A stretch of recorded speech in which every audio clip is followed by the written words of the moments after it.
నమస్తే. శ్రీ గురుభ్యో నమః. శ్రీమాత్రే నమః. ఆదిత్యాయ చ సోమాయ మంగళాయ బుధాయ గురు శుక్ర శనిభ్యే రాహవే కేతవే నమః.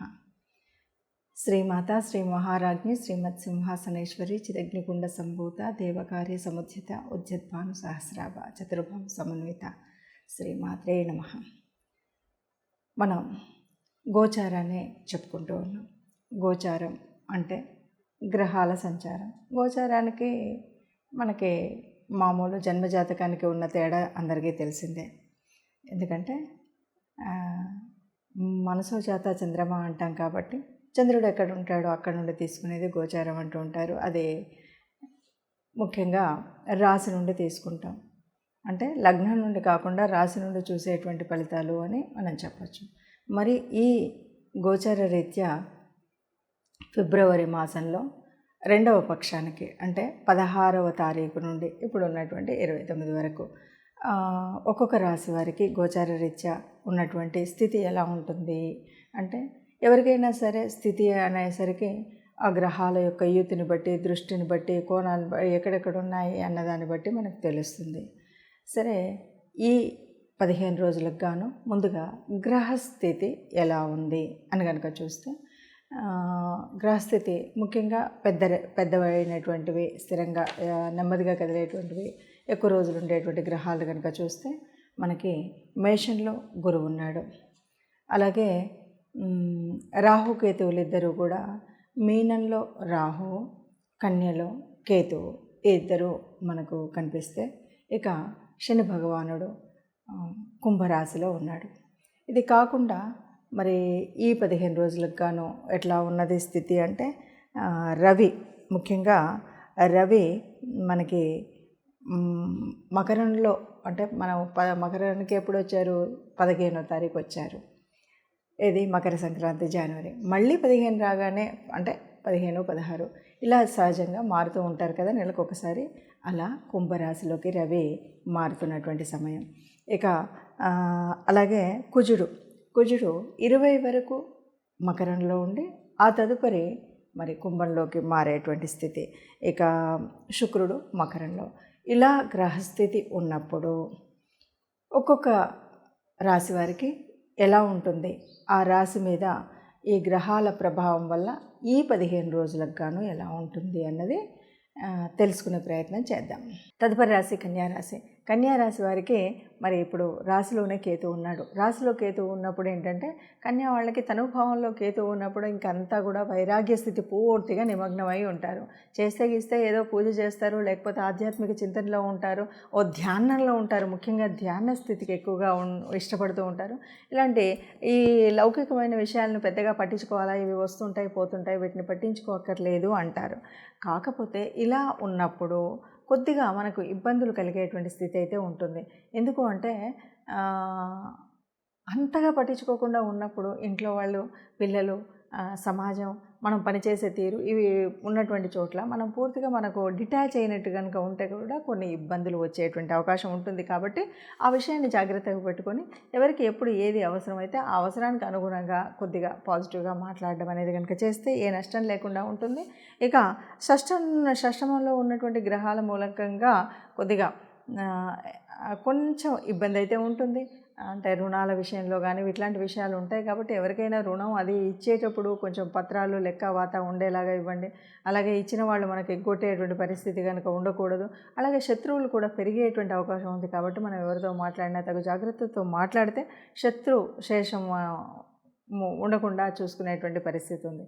ఇక ముఖ్యంగా సప్తమంలో రాహు ఉన్నాడు. కాబట్టి ఈ దాదాపు ఇప్పుడనే కాదు, ఇంకా ఈ సంవత్సర కాలం కూడా మీరు ఒక విషయంలో జాగ్రత్తగా ఉండాలి. పదే ఎన్నిసార్లు చూసినా, వారం చెప్పుకున్నా, 15 రోజులకు ఒకసారి చెప్పుకున్నా, నెల రోజులకు ఒకసారి చెప్పుకున్నా, కన్యారాశి వారికి సప్తమంలోనే రాహు ఉన్నాడు, రాశిలో కేతు ఉన్నాడు. కాబట్టి తప్పనిసరిగా ఏంటంటే, సప్తమ స్థానము జీవిత భాగస్థాన స్వామి స్థానం. కాబట్టి ఇక్కడ మనం బాగా జాగ్రత్తగా ఉండాలి. ఏదో చిన్న గొడవ వస్తే అది పెరిగి పెద్దదయ్యేటువంటి అవకాశం ఉంటుంది. కాబట్టి అలా పెరిగి పెద్దదయ్యేటువంటి అవకాశం కల్పించకుండా ఉన్నటువంటి స్థితిలో తప్పనిసరిగా మీరు ఒకరికొకరు సమన్వయం చేసుకునేటువంటి స్థితి కనుక ఉన్నట్టయితేనే కుటుంబంలో గొడవలు గోలలు లేకుండా ఉండగలుగుతాం. ఎప్పుడెప్పుడో జ్ఞాపకం తెచ్చుకొని ఇప్పుడు పోట్లాడేటువంటి స్థితి పెట్టుకోకుండా, ఉన్న చిన్న గొడవను పెద్దగా చేసుకునేటువంటి పరిస్థితి కల్పించుకోకుండా ఉండడం అనేటువంటిది చాలా ముఖ్యమైనటువంటి విషయం. ఇక అష్టమంలో గురువు ఉన్నాడు కాబట్టి ఆరోగ్యరీత్యా ఇదంతా కూడా బాగానే ఉంటుందని చెప్పచ్చు. కేవలం అలాగే ఎవరైనా భాగస్వామ్య వ్యాపారం చేసేటువంటి వారికి కూడా కొద్దిగా ఇబ్బందే. ఈ 18 నెలలు అంటే రాహు కేతు కాలం మారే వరకు, రాశి మారే వరకు కూడా మీరు భాగస్వామ్య వ్యాపారం చేయడం కానీ, భార్యాభర్తల మధ్య ఉన్నటువంటి సంబంధాన్ని చాలా డెలికేటెడ్గా చూసుకోవాలి. అంటే ఒకరికొకరు విలువ ఇచ్చి ఒకరితో ఒకరు ఏదైనా విషయంలో, అంతే తప్ప చిన్నదానికి గొడవ పెట్టుకునేటువంటి స్థితి చేయకూడదు. అలా చేయకపోతే బాగుంటుంది. దానితో పాటు తప్పనిసరిగా మీరు రాహుకేతువులకి మనం నవగ్రహ మండపానికి వెళ్ళినప్పుడు తప్పకుండా రాహుకేతువులకి దీపం పెట్టడం, ప్రతినిత్యం కూడా వారి స్తోత్రాన్ని చదువుకోవడం చేయండి.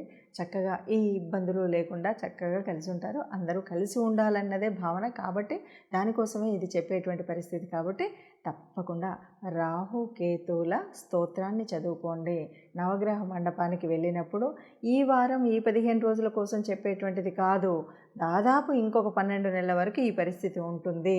ఎందుకంటే రాహు ఒక రాశి నుండి ఇంకో రాశికి మారాలంటే 18 నెలలు పడుతుంది.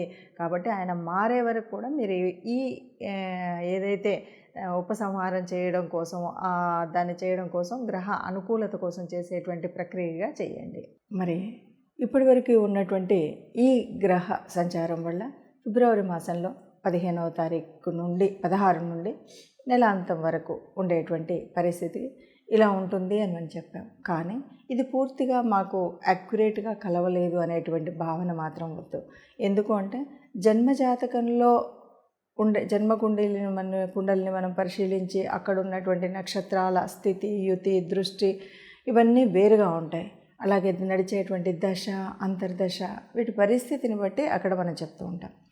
ఈ నెలలో ఈ కాలంలో ఒకవేళ మీకు ఆనందంగా మీ దశ అంతర్దశ నడుస్తున్నటువంటి సమయానికి అనుకూలంగా ఈ గ్రహాల యొక్క సంచారం ఉంది అంటే మనకు మంచిగా యోగించేటువంటి స్థితే ఉండవచ్చు. అలా కాకుండా మనం కోటానుకోట్ల మందిలో కొంతమందికి మాత్రమే ఇది పూర్తిగా కలిసి వస్తుంది. అట్లాగే కొంతమందికి జన్మజాతకం ఉండకపోవచ్చు. అలాంటి వారికి కూడా ఉపయోగపడే విధంగా మనం నెల పక్షానికి సంబంధించి మనం చేసుకుంటూ ఉంటాం. ఈ పక్షంలో కనుక అంటే ఇప్పుడున్నటువంటి గ్రహస్థితిని బట్టి, అంటే మనం చెప్పుకున్నాం కుంభంలో శని ఉన్నాడని, రాహుకేతువుల స్థితి తెలిసిందే. దాదాపుగా వాళ్ళు 18 నెలల వరకు మారేటువంటి పరిస్థితి లేదు. కాబట్టి ఇలాంటి పరిస్థితుల్లో మరి ఒక్కొక్క రాశి వారికి ఎలా ఉంటుంది అన్నది మనం తెలుసుకున్నాం. అయినా సరే మాకు బాగాలేదు, మీరు చెప్పినటువంటి జాతకం ప్రకారంగానే మేము ఫాలో అయినట్టుగా మాకు ఇది కొద్దిగా ఈ 15 రోజులు అంత బాగాలేదు అనుకున్న వాళ్ళందరూ కూడా ఇష్టదేవత ఆరాధన తప్పనిసరిగా చేయండి. గోగ్రాసాన్ని ఇవ్వడం అనేటువంటిది ఒకటి నిత్యంగా మనం అంటే మన నెలలో అనుకూలంగా మనకు వీలైనట్టుగా నెలకొకసారైనా ఆ గోగ్రాసాన్ని ఇవ్వడం అనేటువంటివి కొన్ని ప్రక్రియలు చేసినట్టయితే మనకి గ్రహ దోషాల మూలంగా కానీ లేదా మనకున్నటువంటి కర్మ ఫలంగా వచ్చేటువంటి వాడిని కానీ ఆ దోషం పరిహారం కావాలి అంటే తప్పనిసరిగా మనం ఇలా గోశాలకు వెళ్ళడం, గోగ్రాసం ఇవ్వడము, లేదు వారానికి ఒక్కసారి అయినా సరే ఎలా ఉండని ఎట్టి పరిస్థితుల్లో అయినా సరే నవగ్రహ మండపానికి, ఏదైనా దేవాలయానికి వెళ్తే నవగ్రహ మండప ఆరాధన చేస్తాం కాబట్టి అక్కడికి వెళితే సరిపోతుంది. ఇష్టదేవత ఆరాధనని మర్చిపోకుండా చేయడం అన్నది కనుక చేస్తే ఎంతటి కష్టమైనా అది కష్టంగా అనిపించకుండా అది అలా దొర్లిపోతుంది. అలాగే ఉండాలని అందరూ కూడా ఆనందంగా, సుఖంగా, సంతోషంగా మీ కుటుంబ సభ్యులతో మీరుంటూ అందరూ సంతోషంగా ఉండాలి, అందులో అందరూ ఉండాలి అని భావిస్తూ సర్వే జనా సుఖినో భవంతు. నమస్తే.